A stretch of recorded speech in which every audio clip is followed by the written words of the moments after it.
Hi friends, welcome back to my channel. మీరు కనుక నా ఛానల్ ఫస్ట్ టైం చూస్తున్నారా అయితే సబ్స్క్రైబ్ చేసుకోండి.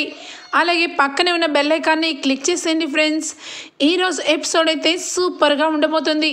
ఎక్కడ స్కిప్ చేయకుండా మొత్తం చూడండి ఫ్రెండ్స్, అప్పుడే మీరు ఎంజాయ్ చేయగలుగుతారు. నచ్చినట్లయితే ఒక చిన్న లైక్ ఇచ్చి ఎంకరేజ్ చేయండి. ఇక ఎపిసోడ్లోకి అయితే వెళ్ళిపోదాం.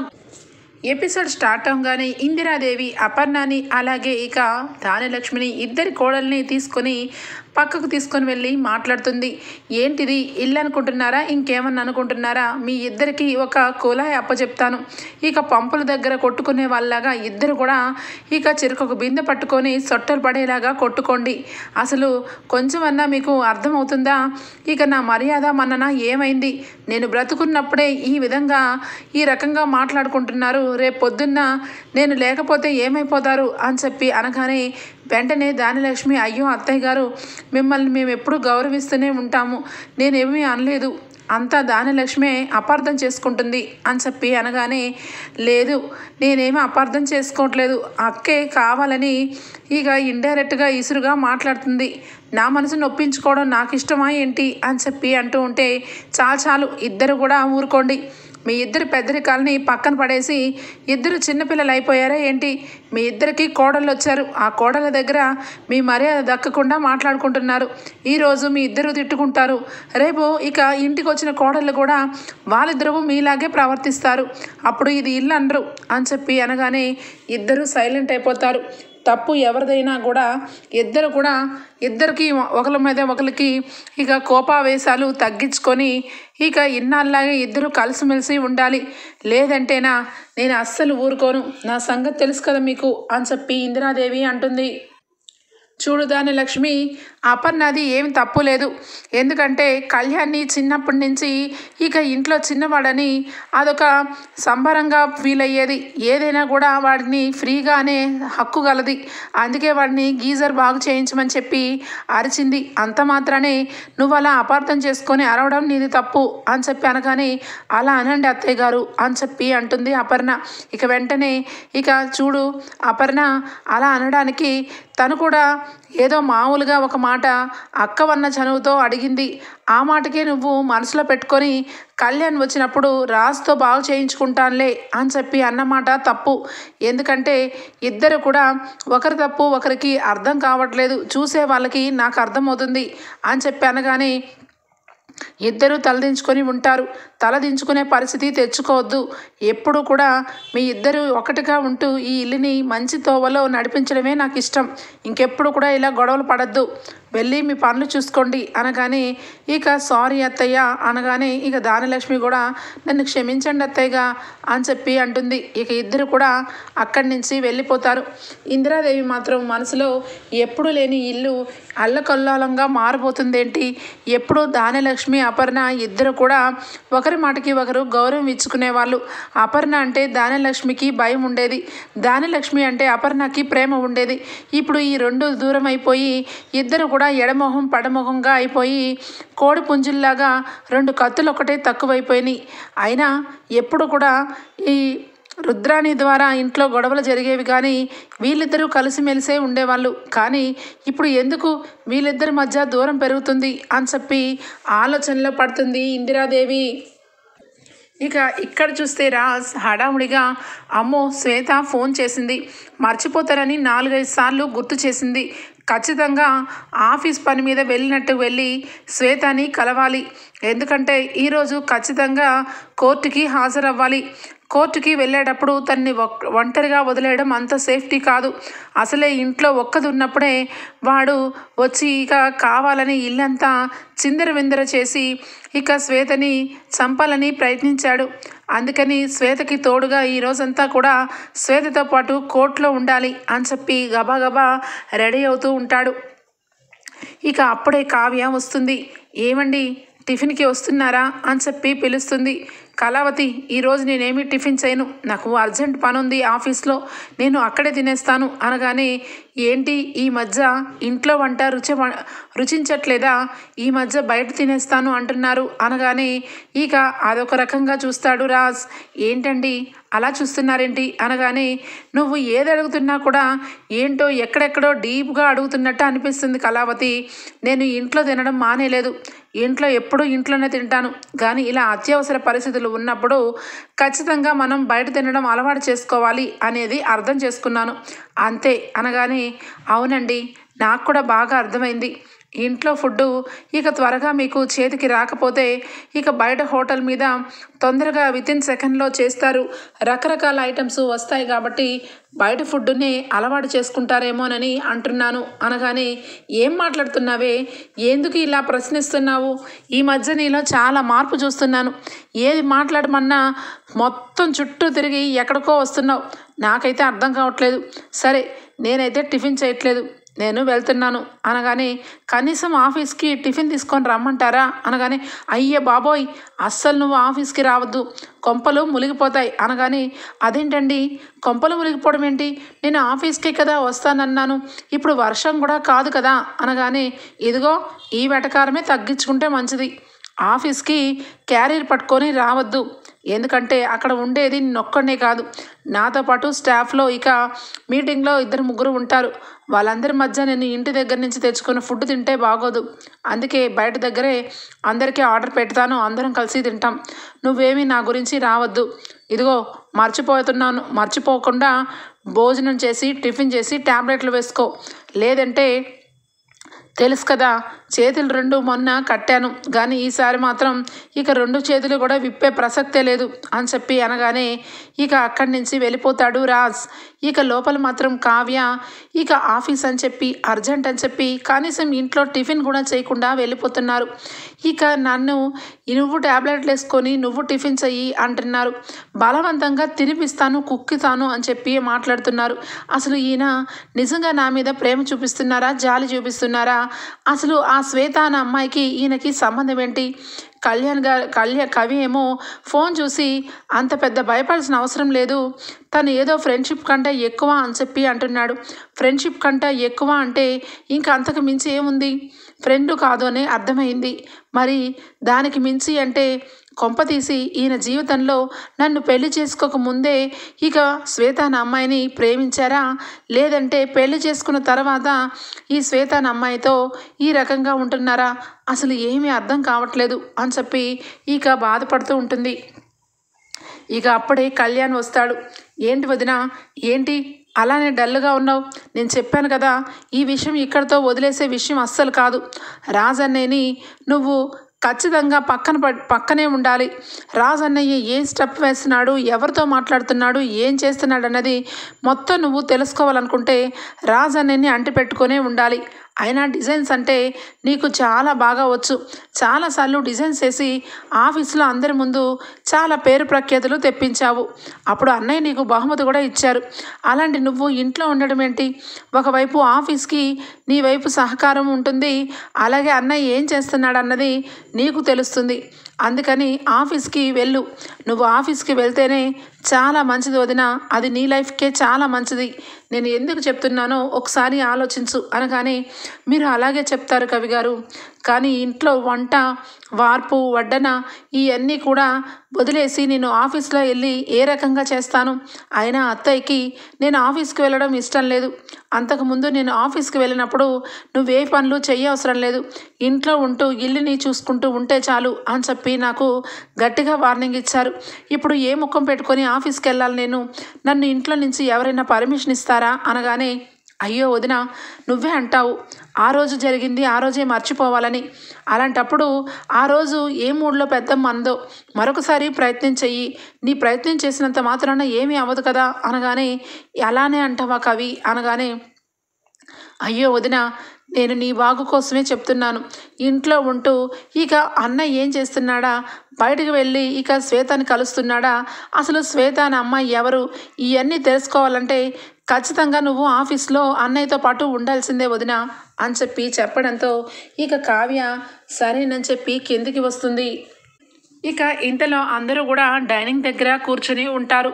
టిఫిన్స్ అన్నీ కూడా అరేంజ్ చేసి అందరికీ కూడా ఇక అక్కడే పెట్టి కావ్య అయితే పైకి వస్తుంది కదా, ఇక కింద అందరూ కూడా టిఫిన్స్ కూడా తెచ్చుకోకుండా టేబుల్స్ మీదే అలాగే కూర్చొని ఉంటారు. అపర్ణ అప్పటికి వస్తుంది. అపర్ణ రావడంతో ఇక అందరూ కూడా ఇక కావ్య ఎప్పుడు వస్తుందో ఏంటో, కనీసం కొంచెం కూడా బుద్ధి లేదు, అందరికీ వడ్డన చేయాలనే ఇంత కూడా ఇంగితం లేదు ఆ కావ్యకి అని చెప్పి అంటూ ఉంటుంది. ఇక మనసులో మాత్రం ఇక అపర్ణ చాలా బాధపడుతుంది. దానిలక్ష్మికి ఈ మధ్య నోరు ఎక్కువైపోయింది, ఎందుకంటే కొత్త కోడలను చూసి మురిసిపోతుంది అని చెప్పి అనుకుంటూ ఉంటే అనామిక నేను లెగిసి వడ్డిస్తాను అత్తయ్య గారు అనగానే నీకెందుకమ్మా అంత కర్మ, నువ్వు కూర్చో, ఇక కావ్య వస్తుంది, వడ్డన చేసి అందరం తిన్నాక ఆ ప్లేట్లన్నీ కలిసి వాష్ బేసిన్లో వేస్తుంది, ఇక నువ్వొక పని చేయాల్సిన అవసరమే లేదు అని చెప్పి దానిలక్ష్మి అనామికని చాలా గారాభంగా మాట్లాడుతూ ఉంటుంది. ఇక అక్కడే ఉన్న అపర్ణకి చాలా గిల్టీగా అనిపిస్తుంది. నేను నా కొడుకుని కోడల్ని ఎప్పుడు కూడా ఈ రకంగా చూడలేదు. ఇక నా కొడుకు జీవితంలోకి ఇక కావ్య వస్తే కావ్యని నా కోడలు కాదని పక్కన పెట్టేసి అందరి ముందు చులకనగా చూశాను. ఇంట్లో వంట బాధ్యత అంతా బాధ్యత చేసుకున్న కావ్యని పట్టుకొని వీళ్ళు మాటలు అంటున్నారు. ఇక నేను అస్సలు ఊరుకునే ప్రసక్తే లేదు. కావ్యని ఎవరైనా ఒక్క మాట అన్నా రాజుని నేను తగ్గించుకున్నట్టే. రాజు భార్యగా ఈ ఇంటిలో మొదటి కోడలుగా కావ్యకి ఇవ్వాల్సిన గౌరవ మర్యాదలు దక్కించాలి అని చెప్పి కోపంతో ఇక దానిలక్ష్మి వచ్చి కూర్చుంటుంది. ఇక అప్పుడే కావ్య అక్కడికి వస్తుంది. కావ్య వచ్చి అయ్యయ్యో టైం అయిపోయింది అని చెప్పి వెంటనే కూడా అందరికీ కూడా టిఫిన్స్ వడ్డిస్తూ ఉంటుంది. ఇక టిఫిన్స్ వడ్డిస్తుంటే అనామిక అయితే మొహం అంతా తిప్పేసుకొని ఏంటి ఈ చట్నీ చాలా చండాలంగా ఉంది, అబ్బో అస్సలు తినలేకపోతున్నాను అని చెప్పి కావాలని అంటుంది. ఆ మాటకి ఇక వెంటనే కావ్య ఏమైంది అనామిక, ఏమైంది, నీకు నచ్చలేదా, ఇంకొక చట్నీ ఉంది అనగానే ఆ చట్నీ కూడా ఇలాగే తగలబడి ఉండొచ్చు, అసలు ఇందులో ఏమి టేస్టే లేదు, అసలు మీరందరూ ఎలా తింటున్నారో ఏమో అని చెప్పి కావాలని వంక పెడుతుంది.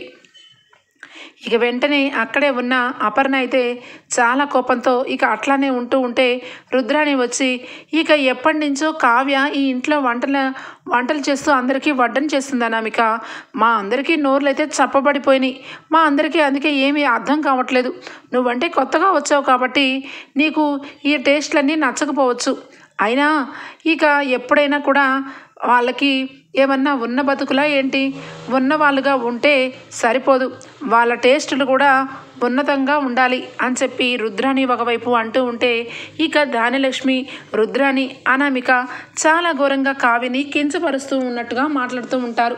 ఇక అక్కడికి కంట్రోల్ చేసుకుంటూ అపర్ణ ఇక గొడవ ఎందుకు, అత్తయ్య గారికి ఇందాకే మర్యాద ఇవ్వలేదని అత్తయ్య గారు చాలా బాధపడ్డారు, ఇక ఇప్పుడు నేను నోరెత్తితే నేను అత్తయ్యకి ఇచ్చిన మాట ఏమవుతుంది అని చెప్పి సైలెంట్ అయిపోతుంది.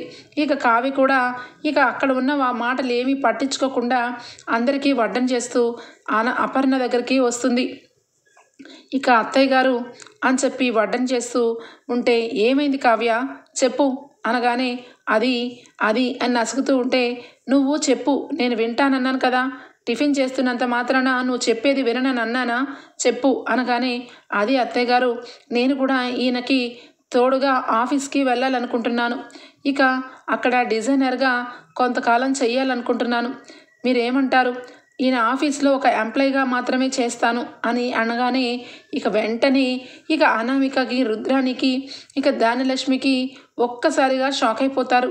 ఏంటి కావ్య ఇంటి పని అన్నీ కూడా వదిలేసి ఆఫీస్కి వెళ్తుందా, అదేం కుదురుతుంది, అదేమి కుదరనివ్వను అని చెప్పి దానిలక్ష్మి మనసులో అనుకుంటే ఇక వెంటనే అనామిక అమ్మ బాబోయ్ దీనికున్న తెలివితేటలకి ఇంట్లో ఉంటేనే దీని ఆగడాలకి అంచనా వెళ్ళిపోతున్నాం, అలాంటిది ఆఫీస్కి వెళ్తే ఇక పూర్తిగా ఆఫీస్ అంతా దీని చేతిలోకి తెచ్చుకుంటుంది, పెద్దరికం మొత్తం ఇక రాజ్ కావ్యనే అనుభవిస్తారు, ఇక నేను నా భర్త ఈ ఇంట్లో ఇలాగే గీజర్ పాడైపోయిందని ఒకరు, ఇక సెల్ ఫోన్ పాడైందని ఒకరు, వంట చేయమని ఒకరు, ఇక అందరూ మమ్మల్ని ఇంటికి పని మనుషుల్ని చేస్తారు, నేను ఎలా ఊరుకుంటాను, అస్సలు ఊరుకోను అని చెప్పి మనసులో అనుకుంటే ఇక రుద్రాని వెంటనే దానిలక్ష్మికి సైగ చేస్తుంది.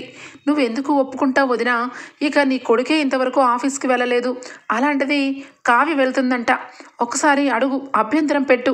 ఇలాంటి టైంలోనే కరెక్ట్గా మనం మాట్లాడాలి అని చెప్పి కావాలని గిచ్చుతుంది ఇక రుద్రాణి. ఇక వెంటనే ఇక దానిలక్ష్మి అయితే, ఏంటి ఆఫీస్కి వెళ్తావా? ఆఫీస్కి అయినా నిన్ను ఎప్పుడో అక్క చెప్పింది నువ్వు ఆఫీస్కి వెళ్ళకూడదని, వంటగదిలోనే వంట చేసుకొని అందరికీ వంటనా చేయమని. నీకు అయినా ఆఫీసు నీకేం తెలుసు? ఆఫీస్లో పెద్ద విషయాలన్నీ నీకు తెలిసినట్టు నీకు వంటగదిలోనే ఎక్కువ, వంటగదిలోనే కరెక్టు అని చెప్పి అనగానే ఇక వెంటనే అపర్ణకి చాలా కోపం వస్తుంది. ఆపు రాణ్యలక్ష్మి, ఏం మాట్లాడుతున్నావు? నా కోడలు ఎక్కడ ఏం చేయాలన్నది నువ్వెలా డిసైడ్ చేస్తావు? కావ్య డిజైనర్లో చాలా బెస్ట్, అందరికీ కూడా తెలుసు. ఆఫీస్ స్టాఫ్ అంతా కూడా తన్ని సన్మానం చేసి మరి ఒకరోజు తన మెడలో నెక్లెస్ వేసి ఇంటికి పంపించారు. మర్చిపోతున్నావా ఏంటి? నా కోడలికి ఏమీ రాదని నువ్వెలా చెప్తావు? చూడు కావ్య, నువ్వు ఆఫీస్కి వెళ్ళు. ఆఫీస్కి వెళ్ళి రాజ్కి తోడుగా నీడుగా ఉంటూనే ఇక అక్కడ విషయాలన్నీ కూడా చక్కబెట్టు. ఇల్లాలని చూసి మెచ్చుకోవాలి అన్నట్టు ఇల్లుని ఎప్పుడు కూడా చక్కబెడుతూ దిద్దుతూ అందరికీ ఏం కావాలో అన్నీ కూడా టయానికి అరేంజ్ చేస్తూ ఉన్నావు. నీ మీద నాకు నమ్మకం ఉంది. ఆఫీస్లో కూడా అన్ని వర్కులు కరెక్ట్గానే చేస్తావని నేను ఆశిస్తున్నాను అని చెప్పి అనగానే అక్కడే ఉన్న ఇందిరాదేవి అయితే చాలా సంతోషపడుతుంది. ఇక సీతారామయ్య కూడా ఇక చప్పట్లు కొట్టుకుంటూ, చాలా బాగా చెప్పావమ్మా అపర్ణ, నీ కోడల గురించి ఇంత గొప్పగా ఆలోచిస్తున్నావని మేము ఎప్పుడూ అనుకోలేదు అనగానే, అదేంటి మావయ్య గారు, కావ్య గురించి నాకు తెలియదా ఏంటి? పెళ్ళి అయినప్పటి నుంచి ఇప్పటి వరకు చూస్తూనే ఉన్నాను. పెద్దలంటే గౌరవం, భర్త అంటే మర్యాద, అత్తమామలంటే చాలా గౌరవిస్తుంది. వంట వచ్చు, వార్పొచ్చు, వడ్డనొచ్చు. ఏ విషయంలోనూ నా కోడలు, నా రాజ్ భార్య కావ్య తక్కువ కాదు. తను ఆఫీస్కి వెళ్ళి ఆఫీస్లో కూడా మంచి పేరుని తెచ్చుకుంటుందని నమ్మకం ఉంది అని చెప్పి అనడంతో ఇక అక్కడే ఉన్న రుద్రాని ఇక ధాన్యలక్ష్మి మొహాలైతే మాడిపోతాయి. ఇక వెంటనే కావ్య, థ్యాంక్ యూ అత్తయ్య, థ్యాంక్ యూ సో మచ్ అని చెప్పి అనగానే ఇక వెంటనే అపర్ణ చిన్నగా నవ్వుతుంది. ఇక వెంటనే ధాన్యలక్ష్మి అత్తయ్య గారు అని ఇక వడ్డనకి వడ్డించబోతుంటే, కావ్య ఆగు, వాళ్ళకి ఏది ఇష్టమో వాళ్ళకి అన్నీ తెలుసు, అక్కడే ఉన్నాయి కదా, అందరూ వడ్డించుకుంటారులే, నువ్వు నా పక్కన కూర్చొని టిఫిన్ చెయ్యి అని చెప్పి పక్కన ప్లేస్ చూపిస్తుంది. ఇక కావ్యకైతే చాలా సంతోషం వేస్తుంది. అది అత్తయ్య గారు అనగానే, ఏం పర్వాలేదు, ఇక నుంచి నువ్వేమీ అందరికీ వడ్డించిన అవసరం లేదు. అందరికీ కూడా చేతులు ఇచ్చాడు ఆ భగవంతుడు. ఎవరికి ఏది కావాలో అన్నీ కూడా ఇక్కడే ఉంటాయి. అవసరమైతే చట్నీలు, కూరలు, ఇక పచ్చళ్ళు ఏమి నచ్చకపోతే స్వయంగా వాళ్ళ చేతులతోనే వండుకోవడానికి భగవంతుడు సురక్షితంగానే 2 చేతులు ఇచ్చాడు కాబట్టి ఎవరి వంట వాళ్ళు వండుకోవచ్చు అని చెప్పి అపర్ణని కింద నుంచి మీ దాకా చూస్తుంది. అనామికని చూస్తుంది అపర్ణ. ఇక వెంటనే దానిలక్ష్మి, ఏంటక్క ఏం మాట్లాడుతున్నావు నువ్వు అనగానే, నేనేమీ మాట్లాడలేదు, తెలుగులోనే మాట్లాడుతున్నాను. నా కోడల్ని నా పక్కన కూర్చోబెట్టుకొని టిఫిన్ తినమండం నీకేమి నచ్చట్లేదా ఏంటి? నా కోడలు ఎవరి మీద తక్కువేమీ కాదు. నా కోడలికి ఇక ఉన్నత స్థాయిలోంచి రాకపోయినా ఉన్నతమైన బుద్ధులైతే ఉన్నాయి. ఎవరి డబ్బుని ఆశించదు, ఎవరి గురించి తక్కువ చేసి చులకం చేసి మాట్లాడదు అని చెప్పి వెంటనే కూడా కావ్య టిఫిన్ చేస్తూ ఉంటే ఇక టిఫిన్ అంతా అయిపోయినాక, చూడు కావ్య, నీకు కళ్ళు తిరుగుతూ ఉన్నాయని చెప్పి మొన్న స్వప్న నువ్వు హాస్పిటల్కి వెళ్ళారు. అందుకే ఇక నువ్వు టిఫిన్ తినేసి ట్యాబ్లెట్లు వేసుకొని రెస్ట్ తీసుకో. ఆఫీస్కి వెళ్ళాలనుకుంటే ఒకరోజు మంచి ముహూర్తం చూసుకొని ఇక రాజ్తో పాటు ఆఫీస్కి వెళ్ళు అని చెప్పి చెప్పడంతో ఇక ఇంట్లో ఉన్న వాళ్ళందరూ కుళ్ళుకుంటూ అలానే చూస్తూ ఉంటే, అత్తయ్య గారు నాకు ఇక కొంచెం పని ఉంది అని చెప్పి అక్కడి నుంచి అపర్ణ వెళ్ళిపోతుంది. ఇక కావ్య అయితే మనసులో చాలా హ్యాపీగా ఫీల్ అవుతుంది. ఆఫీస్కి వెళ్ళమన్న విషయం కంటే కూడా అత్తయ్య గారు నన్ను పక్కన కూర్చోమన్నారు, పక్కన కూర్చొని టిఫిన్ చేసి ట్యాబ్లెట్లు వేసుకోమన్నారు అని చెప్పి చాలా ఇక సంతోషపడుతూ ఉంటుంది కావ్య. ఇంతలో ఇంకా అక్కడికి స్వప్న వస్తుంది. స్వప్న వచ్చి కంగ్రాచ్యులేషన్స్ అక్క, సారీ కంగ్రాచ్యులేషన్ కావ్య అనగానే, ఇక చాలా థ్యాంక్ యూనే అనగానే, ఇంకా రేపటి నుంచి ఇక రాజుతో ఆఫీస్కి వెళ్ళిపోతావు కదా, ఈ చాకరీ చేసి ఈ మందలకి ఇంతమందికి చాకరీ చేసేది తప్పుతుంది అనగానే, ఏయ్ స్వప్న ఏం మాట్లాడుతున్నావు అనగానే, ఏం మాట్లాడుతున్నాను, నిజమే మాట్లాడుతున్నాను. మా కావ్య ఈ ఇంట్లో పొద్దున్నుంచి కష్టపడి అందరికీ ఏం కావాలో అన్నీ కూడా చూస్తూ ఉంటుంది. అలాంటి కావ్యని ఎవ్వరూ పట్టించుకోకుండా ఉంటే కళ్ళు తిరిగి కింద పడిపోయేది. తను ఇప్పుడు హాయిగా అందరికీ సేవలు చేయకపోయినా ప్రశాంతంగా ఆఫీస్కి వెళ్ళి అక్కడ వర్క్ చేసుకుంటూ వస్తుంది. ఏ తప్పేమన్నాను అని అంటూ ఉంటే అనామిక లోపల ఇదేంటిది, ఈ స్వప్న ఈ కావ్యకి తోడు, ఈ కావ్య ఈ స్వప్నకు తోడు, వీళ్ళిద్దరు ఇక్కడ ఉన్నంతకాలం నా ఆటలు సాగవు అని చెప్పి ఇక చట్నీ వేసుకొని సీరియస్గా తింటూ ఉంటే, అదేంటి చాలా చండాలంగా ఉంది అని చెప్పి అనగానే, ఎవరిని అంటున్నావు, ఏయ్ స్వప్న అని చెప్పి అనగానే ధాన్యలక్ష్మి, అదేంటి అత్తయ్య అలా మాట్లాడతారేంటి, చాలా చండాలంగా ఉంది అని చెప్పి ఇందాక పచ్చడి గురించి మీ కోడలే మాట్లాడింది, ఇప్పుడు అదే కోడలు బౌలు మొత్తం కూడా ఖాళీ చేసేసింది కదా, అందుకని అడుగుతున్నాను, అంత చండాలంగా ఉన్న పచ్చడితో ఎలా తిన్నావు అనామిక అని చెప్పి స్వప్న అడుగుతుంది. ఆ మాటలకి సమాధానం చెప్పలేక ఇక దగ్గలేక ఏమి చెప్పాలో తెలియక ఇక చేయి కడుక్కొని, నేనేమి నీకు చెప్పనవసరం లేదు అని చెప్పి అక్కడి నుంచి వెళ్ళిపోతుంది. అంతేలే, ఎప్పుడైనా తప్పు చేస్తే సమాధానం ఉండదు అని చెప్పి స్వప్న అయితే, కావ్య పద నేను కొంచెం సేపు ఇక మాట్లాడాలి, ఇక మన ఇద్దరం కూడా చాలా విషయాలు మాట్లాడుకోవాలి రా అని చెప్పి ఇక తీసుకొని వెళ్ళిపోతుంది స్వప్న. ఇక ధాన్యలక్ష్మి మొహం అయితే మాడిపోతుంది. ఇక అక్కడే ఉన్న రుద్రాణి అయితే, ఏంటి వదిన ఎందుకలా బాధపడుతున్నావు, నీకు కూడా నేను ముందే చెప్పాను ఎప్పుడు కూడా మంచి వాళ్ళని నమ్మకూడదని అనగానే, నాకేం తెలుసు రుద్రాణి, తెల్లవన్నీ పాలనుకున్నాను, నల్లనివన్నీ నీళ్ళనుకున్నాను. ఈ అక్క చెల్లెళ్ళు ఇద్దరు కూడా ఈ ఇంటికి వచ్చినప్పటి నుంచి ఏదో ఒక గోలాటం పెట్టిస్తూనే ఉంటారు. ఈరోజు ఇక నన్ను అలాగే ఇక అపర్ణ అక్కని ఇద్దరిని వేరు చేసేసింది ఈ కావ్య మూలంగా ఇంకా ఏం జరగబోతుందో ఏమో, నా కోడలు అని చెప్పి తెగ మురిసిపోతుంది. పెళ్ళైనప్పటి నుంచి ఇప్పటి వరకు ఎప్పుడో ఇక తెగ ఆరాటం పడని ఇక అక్క ఈరోజు నా కోడల ముందు నన్ను చులకన చేయడానికి కావాలని అలా మాట్లాడింది అనగానే, మరి ఏమనుకుంటున్నావు ధాన్యలక్ష్మి వదిన, ఖచ్చితంగా ఎవరు కూడా ఉన్న క్యారెక్టర్లతో ఎప్పుడు ఉండరు. అంతెందుకు, కావ్య ఈ ఇంటికి ముసుగుతో వచ్చింది కానీ ఈరోజు మనల్ని అందరికీ కూడా మొహానికి ముసుగులు వేసి తను పబ్బం గడిపించుకుంటుంది. తను ఎక్కడ పుట్టింది, అసలు ఏం వర్క్ చేసేది, అలాంటిది ఇక స్వరాజ్ గ్రూప్ ఆఫ్ కంపెనీలో ఇక తిను డిజైనర్గా చేయడం ఏంటి, అసలు ఎవరైనా వింటే నవ్విపోతారు. ఇంటికి వారసుడైన ఇక కళ్యాణ్ ఏమో ఇంట్లో ఉంటూ గీజర్ని బాగు చేయించడాలు, ఇక బట్టలు కుట్టించడానికి ఇవ్వడాలు, ఏంటి వదిన ఇదంతా. నేను ఒకప్పుడు ఈ రకంగానే బాధపడ్డాను కానీ చేతులు కాలేక ఆకులు పట్టుకొని ఏం లాభం. మా రాహుల్ని చూసావు కదా, వాడి ఇంట్లో ఉంటూనే ఉంటాడు కానీ వాడిని పాపం కనీసం కొంచెం కూడా గౌరవ మర్యాదలు ఎవ్వరు ఇవ్వరు. వాడికి జాబు లేకుండా ఇంట్లో ఉండలేక కనీసం ఇంటి పట్టును కూడా ఉండట్లేదు. అలాగా నీ కొడుకు కూడా రేపు పొద్దున్న మారకూడదని నేను ముందే హెచ్చరిస్తున్నాను. ఇక కావ్య ఆఫీస్కి వెళ్ళిందంటే ఖచ్చితంగా ఆ ఆఫీస్లో ఇక కళ్యాణ్కి స్థానం మిగల్చదు. ఖచ్చితంగా వాళ్ళ ఆయనకి తనకి ఇద్దరు కూడా ఆఫీసును మొత్తం ఆక్రమించుకొని ఈ ఆస్తులన్నీ కూడా తన పేరు మీదే రాయించుకుంటుంది. అలాంటి సమర్థత కలగదా ఏంటి? అసలే ఎవరికి పుట్టింది కనకం అంటేనే ఒక పెద్ద ఫేక్. ఎందుకంటే పెళ్ళిళ్ళైనా ఏమైనా చివరి మినిట్లో తన చేతులకి తిప్పుకోవడానికి ఎంతటికైనా దిగజారిపోతుందని గుర్తుపెట్టుకో వదినా. సరే వదినా, నాకెందుకు, నీ మనసులో ఏముందో, నేనైతే మాత్రం ఈ రకంగా జరుగుతుందని అనుకుంటున్నాను అని చెప్పి వెళ్ళిపోతుంది అగ్గిపుల్ల గీసేసి. ఇక వెంటనే ధాన్యలక్ష్మికి ఇక చాలా బాధ కలుగుతుంది.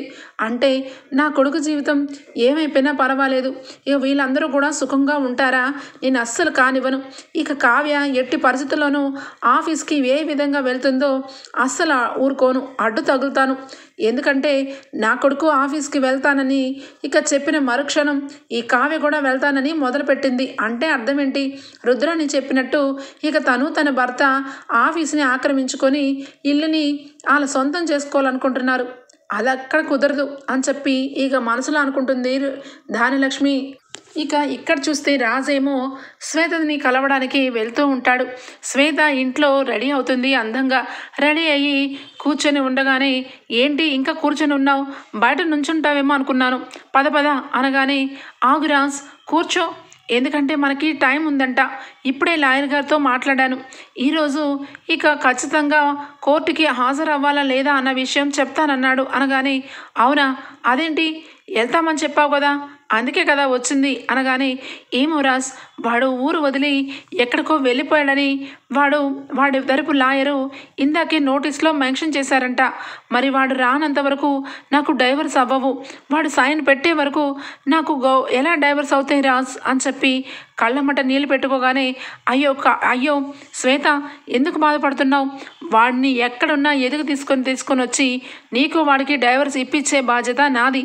వాడు నిన్ను ఎంత టార్చర్ చేస్తున్నాడో అంతా కూడా అన్నీ కూడా తెలుసు కాబట్టి ఎవరి ముందైనా సాక్ష్యం వచ్చి చెప్పమంటే చెప్పడానికి రెడీగా ఉన్నాను అని చెప్పి అంటూ ఉంటే, ఏంటి, ఏమైంది, ఎందుకంత ఏడుస్తున్నావు అనగానే, చూడు రాజ్, ఈరోజు మా అమ్మ వాళ్ళు చనిపోయిన రోజు, ఈ రోజు గురించి నేను పొద్దున్నుంచి అదే విధంలో బాధపడుతూ ఉన్నాను.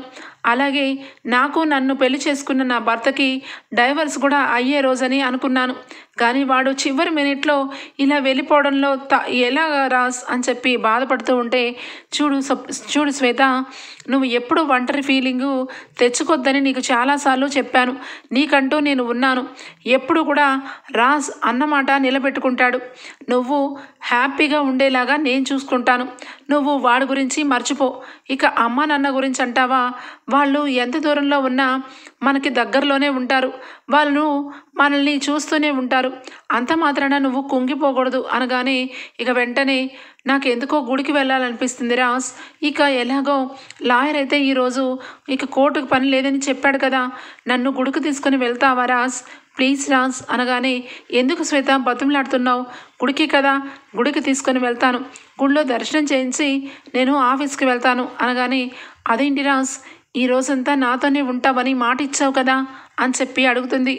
అవును, కోర్టులో ఇక టైం ఒకవేళ ఎక్కువ అవుతుందేమో అని ఇక అన్నాను, కానీ నాకు కూడా చాలా వర్క్ ఉంది శ్వేత ఆఫీస్లో అని చెప్పి రాజ్ అనగానే, లేదు రాజ్, ఈరోజంతా నాకు నీతో ఉండాలనిపిస్తుంది. నీతో ఉంటే నాకు మా అమ్మ నాన్నతో పక్కనే ఉన్నట్టు ఫీలింగ్ ఉంటుంది. పదరాజ్, గుడికి వెళ్ళి అలాగే ఎక్కడైనా బయట ఇక డిన్నర్ చేద్దాం. ఇక నీ ఇష్టం రాజ్, నేను అడిగాను అనగానే, ఎందుకు అలా మొహం మార్చుకుంటావు, వస్తానులే, ఈరోజు నీ గురించి ఉన్న వర్కులన్నీ పక్కన పెట్టేసి నీతోనే ఉంటాను, ఇక ఒక్కసారి నవ్వు అని చెప్పి రాజ్ అయితే ఇక శ్వేతని నవ్విస్తాడు. ఇక శ్వేత మనసులో మాత్రం, సరే రాజ్ పద అని చెప్పి ఇక కార్ని తీసుకురావడానికి రాజ్ వెళ్ళగానే, ఇక వెంటనే అద్దం ముందు నుంచొని, ఏంటి రాజ్, ఇంత అమాయకుడివేంటి, అసలు పెళ్ళే జరగని నాకు డైవర్స్ ఏంటి, భర్త ఏంటి, మేమంతా కూడా ఒక నాటకం అయితే స్టార్ట్ చేసాం. ఆ నాటకానికి రేపు మాపు తెరదించేయబోతున్నాను. ఇక నా తల్లిదండ్రులు అంటావా, వాళ్ళ సంగతి కూడా ఒక నాటకం అనే సంగతి నీకు తెలీదు. ఏంటి రాజ్, ఇక ఎప్పుడు నన్ను తీసుకొని వెళ్తావు, ఎప్పుడు నాకు ప్రపోజ్ చేస్తావు, ఇంత అందంగా తయారైనా కూడా కనీసం పట్టించుకోకుండా ఆఫీస్ అంటావేంటి, ఖచ్చితంగా ఈరోజు నిన్ను ఏదో రకంగా నీ నోటితో ప్రపోజ్ చేయించుకుంటాను అని చెప్పి మనసులో అనుకుంటూ ఇక పర్ఫ్యూమ్ అన్నీ కొట్టుకొని ఇక రెడీ అయిపోతుంది. ఇక శ్వేత ఇక కార్ పార్కింగ్ చేసుకొని తీసుకొని వస్తూ రాజు వంక చూస్తూ ఉంటుంది ప్రేమగా. ఇక రాజు అయితే నార్మల్గానే ఉంటాడు. ఇక రాజుకి కొంగుని తగిలించేలాగా మొహం అంతా కూడా ఒక రకంగా చూసుకుంటూ కారులో కూర్చుంటుంది. రాజు అయితే ఇక చూస్తూ చాలా చాలా బ్యూటిఫుల్గా రెడీ అయ్యావేంటి ఈరోజు అని చెప్పి రాజ్ అనగానే, ఏంటో రాజ్, ఎప్పుడు కూడా డల్గా అనిపిస్తుంది, అందుకే ఈరోజు ఇక ఇలా రెడీ అయ్యాను అని చెప్పి కావాలని ఇక రాజ్ని ఒక రకంగా చూస్తూ ఉంటుంది. రాజ్ నార్మూలంగానే ఇక గుడికి వెళ్తూ ఉన్నాం కదా, ఇక ఏమన్నా కావాలా, పూజకు సంబంధించినవి అనగానే ఏమీ అవసరం లేదురా, గుడి దగ్గర మనం కొనుక్కోవచ్చు అని చెప్పి ఇద్దరు కూడా టెంపుల్కి అయితే బయలుదేరి వెళ్ళిపోతారు. ఇంతలో కనకం అయితే కావ్యకి ఫోన్ చేస్తుంది. కావ్య ఏం చేస్తున్నావు అని చెప్పి అనగానే అంతా బాగానే ఉన్నానమ్మా, ఏం చేసేయాలో నేనే ఫోన్ చేయాలనుకుంటున్నాను, నువ్వే చేసావు అనగానే ఏమైందే, ఎందుకు అలా అంటున్నావు అనగానే అమ్మ గుడ్ న్యూసేనమ్మా, ఎందుకంటే నేను రేపటి నుంచి ఇక ఆఫీస్కి వెళ్తున్నాను ఆయన గారితో అనగానే అదేంటి ఆఫీస్కి వెళ్ళడం ఏంటి, మీ అత్తయ్య గారికి ఇష్టం లేదు కదే అనగానే ఇప్పుడు స్వయంగా మా అత్తయ్యే ఇక మీ అల్లుడు గారితో ఆఫీస్కి వెళ్ళమని చెప్పారు, అందుకే నేను చాలా ఆనందంగా ఉన్నాను, నేను అలాగే రేపటి నుంచి ఆఫీస్కి వెళ్తాను అని చెప్పి కనకంకి చెప్పగానే కనకం అయితే చాలా సంతోషపడుతుంది. నువ్వు అల్లుడు గారు ఇద్దరు కూడా ఈ రకంగానే సంతోషంగా ఉండాలని నేను కోరుకుంటున్నానమ్మా. ఇంతకీ స్వప్న ఎలా ఉంది అనగానే స్వప్న కూడా చాలా బాగుంది, స్వప్న ఆరోగ్యానికి ఎలా ఉంది అనగానే స్వప్న కూడా ఆరోగ్యంగానే ఉంది అనగానే అవును అప్పు ఎలా ఉందమ్మా అని చెప్పి కావ్య అడగగానే అప్పు కూడా బాగానే ఉంది, ఇదిగో మొండిది కదా ఈరోజే ఇక పిజ్జా డెలివరీలు చేస్తానని కొత్త దీంట్లో పనిలో జాయిన్ అయింది అనగానే అదేంటమ్మా దానికి ఇంకా దెబ్బలు తగ్గలేదు కదా అనగానే అది మన మాట వింటదా, అది ఎట్టి పరిస్థితుల్లోనూ తన కాళ్ళ మీద తనే నిలబడాలంట, అందుకే ఇక పచ్చగా ఒళ్ళు ఉన్నా ఇక వెంటనే షూ వేసుకొని వెళ్ళిపోయింది అని చెప్పి అనడంతో ఓకే అమ్మా నేను మరి ఉంటాను, ఇక నాకు చాలా పనులు ఉన్నాయి, రేపు నుంచి ఆఫీస్కి వెళ్ళాలి కదా అని చెప్పి కావ్య అయితే ఫోన్ పెట్టేస్తుంది. ఓకే ఫ్రెండ్స్, ఎపిసోడ్ అయితే ఇంతటితో ఎండ్ అయిపోతుంది. రేపటి ఎపిసోడ్లో కలుద్దాం. అంతవరకు bye, take care, thank you for watching.